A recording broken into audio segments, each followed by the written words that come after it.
Здравствуйте, ребята! Тема нашего урока – красочность музыкальной гармонии. Гармония, прикоснувшись ко всем тайной человеческой души, научилась быть многоликой, изменчивой, текущей. Ей стали доступны самые различные выражения – портреты и пейзажи, цвета и цветовые сочетания. Гармония проникла в душу даже неодушевленных предметов – деревьев и облаков, морей и озер, живых цветов и опавших листьев. Она стала выразителем этих до сих пор молчавших обитателей мира. Необыкновенной красочности достигла гармония в произведениях, написанных на сказочно-фантастические сюжеты. «Шествие чуд морских» из оперы римского Корсакова Садко – один из примеров необыкновенной красочности гармонии. Рисуя волшебный мир подводного царства, загадочного, невидимого для людей, композитор выбирает такие аккорды, которые подчеркивают именно атмосферу загадочности, романтичности, сказочной красоты. Фрагмент носит название «Шествие», то есть указывает на момент движения. При этом движение чуд гибко, текуче, замедленно. Это не открытая стихия моря, это неведомые его глубины, не согретые человеческим взглядом.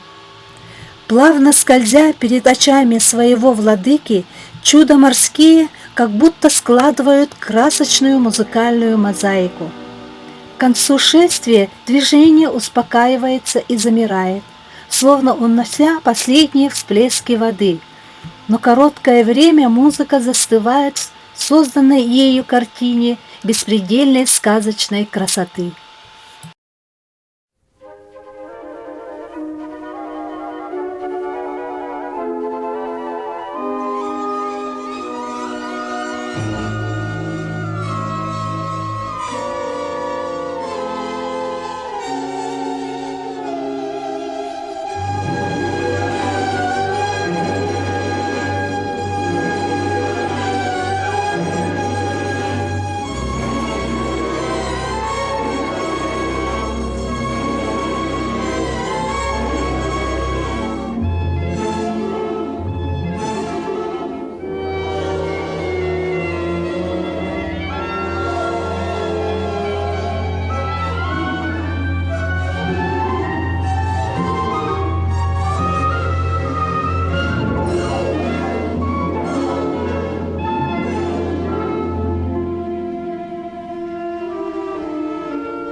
«Шествие чуд морских» – этот фрагмент – один из примеров необыкновенной красочности гармонии.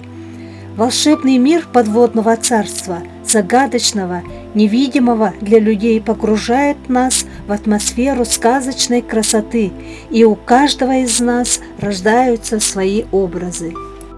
И завершая разговор о гармонии, попробуем ответить еще на один вопрос.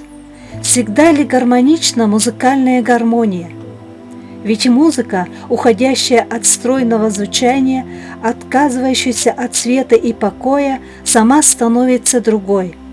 При передаче человеческих горестей и страданий в ней появляются напряженные мелодии, отрывистые ритмы. Должна ли музыка быть такой? Разве не радость и успокоение цель этого искусства? Музыка становится дисгармоничной лишь потому, что бывает дисгармоничной наша реальная жизнь, в которой не все только свет и покой, в которой всегда остаются тревога, боль и утраты. Но эта дисгармония не равнозначна хаосу, поскольку в музыке сохраняется все высшее, что несет в себе искусство, стремление к свету, благородство замысла, выразительность музыкальных средств. Наконец, в ней сохраняется главное, что присуще подлинному искусству, его милосердие, безграничная любовь ко всему, к чему оно прикасается. А там, где есть эта любовь, там из противоположностей, из сомнений и вопросов всегда возникает высшая гармония. Эта гармония – подлинная душа искусства, его красота и правда.